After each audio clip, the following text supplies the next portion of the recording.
Welcome to Philanthropy in Focus, where we shine a light on the people and organizations making a difference in our communities. I'm your host, Carrie Miller, Director of Philanthropy and Business Development at Heritage Wealth Advisors. And today we're honored to be joined by my friend, Martha Quinn, Chief Development Officer at the Science Museum of Virginia. Thanks for joining us today, Martha. Hi, Carrie. Thank you so much for having me. To start, why don't you share a little about your organization's mission and the role it plays in our community? Thank you very much. I'm thrilled to be working here at the Science Museum of Virginia, where we inspire all Virginians to enrich their lives through science. We just finished up this past fiscal year with over 590,000 guest visits, experiences. We have so much that we're offering here, and it's just a plethora of educational opportunities, time where we spark curiosity for our guests. We are going to be celebrating 50 years of being a beloved Richmond institution in 2027. And I know everybody says this, but truly we have something for everyone here.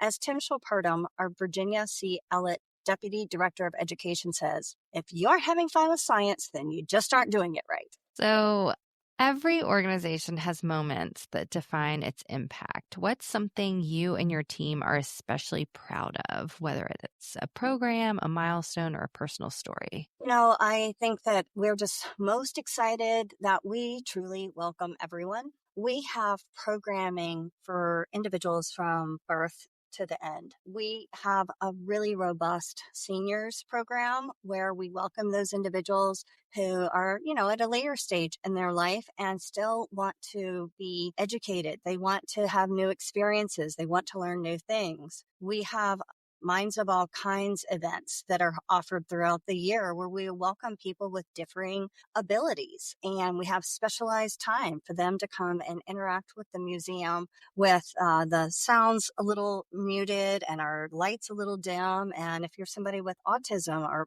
perhaps a veteran with PTSD, you can still come and enjoy the museum with your family. Everyone in the community really can find a place for themselves here. We also have green space that keeps expanding. We're transforming what was once asphalted parking lots into green space so that you can come into the downtown Richmond community and put your feet in the grass and learn about your environment around you.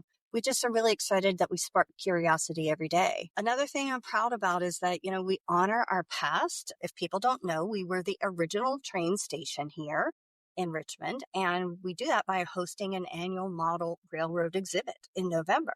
But we're also really looking to the future. We're developing programs that are looking, how do we teach everyone about artificial intelligence? If you're 80 or if you're 10, how do you decipher if this information is accurate and how can you use it in your own life? We're talking about robotics. We're talking about food. We just have amazing space here. We also have maker spaces where you can come and really put your hands on things and create and design things all on your own. We have the Mix, which is reserved for our teenagers, and adults are not allowed. But we also have the Forge that welcomes all of our members at any time, and it's open to guests daily for programming. And we're really at a point where we're expanding because we are almost reaching our limit of having the number of people come through our doors on an annual basis. So that's what our future is looking like. I bet everybody wants to be there during the summer when it's so hot outside. Oh, yes. We're very busy right now. For those listening who feel inspired, what are some meaningful ways people can get involved through volunteering, giving, or even just spreading the word? Well, I say first, come here and find out what's happening. We have the dinosaur exhibit going on right now. We have Legos. We have a lot of permanent parts of our exhibitions. We want you to be a member. Being a member is really one of the essential foundations to be able to support the mission of the museum on an annual basis. We love that individuals can come and volunteer personally or with their companies. You can also seek team building opportunities for your family or for professional cohorts. maybe you need to rent a space for your milestone event, or maybe your company is looking to do something here. We have lots of really great rentable space where you can be in a unique experience environment. And we have lots of opportunities for people to support us through their own philanthropy. You can invest in our East Green project, which is going to be the last phase going down DMV Drive. You can invest in science education programming for all kinds of individuals, or you could help ensure access for those populations who might face barriers to visiting the museum. I say if you love science, we can find a space for you.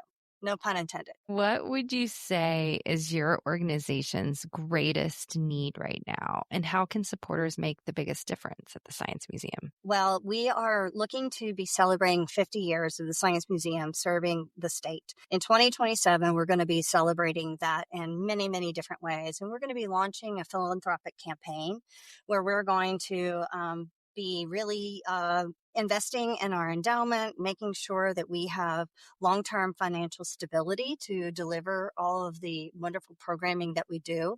We want to expand our actual physical building. We're going to add an education center. We're going to add a restaurant.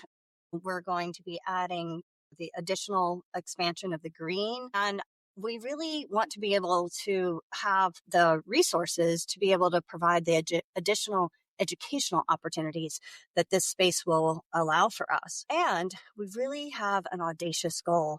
We want to ensure that every child within a 1-hour radius of the museum can come here and explore, removing any barriers that they may face. And we think that a financial investment that would perhaps endow this opportunity would really be an amazing way to serve Virginia as we move forward. We also have a new science museum that's being built in Loudoun County. We have 3 different sites for the Science Museum, one in Danville, and the one here in Richmond, and one in Loudoun County. So that's going to be an incredible addition to come online in 2027. We welcome having conversations with individuals who want to see where they might fit in our mission. And, we have lots of different ways for that to happen. And I would love to talk to anybody out there who wants to learn more. Thanks. If you could sit down with every donor or potential supporter and encourage them to ask one question, what do you wish it would be? I would probably say, how do I get involved? What difference can I make? And I think that we sometimes overlook or take for granted how science is ever present around us.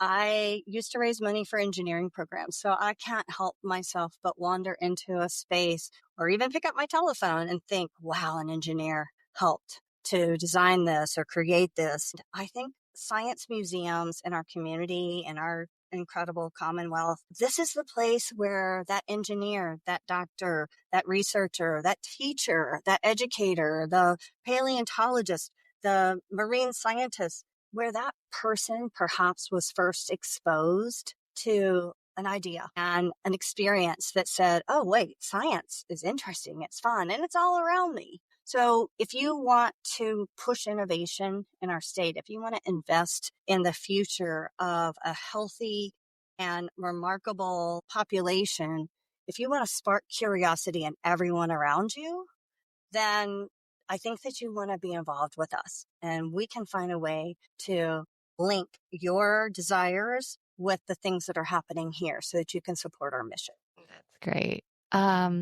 So Martha, looking to the future, does the Science Museum have any bold goals or big dreams for the next 3 to 5 years? Well, I just shared a little bit with you. What I often think about is what are we doing to make sure that we're exposing people to science, but we don't want to knock you over the head with this idea.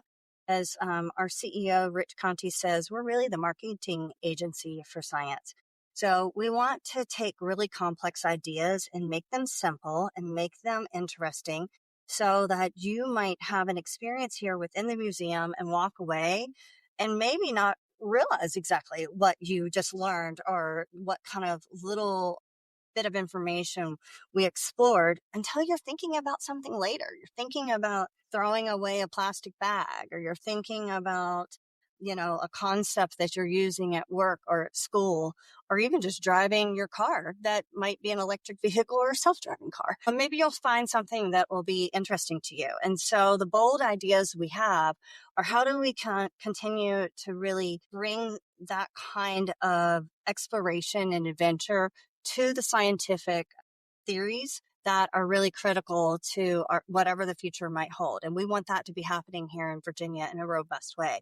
So building the new education center, adding to our programming, making sure that every child in our state gets access to the Science Museum. These are some of the things that we want to be able to do, and make sure that we're driving our economy and our health and our communities in very consumable ways for everyone. That's great. Well, I really need to bring Will out there to see the dinosaurs before they leave. So I'll be sure to let you know when we do that. But thank you so much for joining us and sharing your story and the Science Museum of Virginia story. And for those of you who want to learn more or get involved, we've included links in the show notes. Well, thank you very much. You bring Will, and I make sure he will have a great time. I know you will. Thanks, Martha. You're welcome. Thank you, Carrie.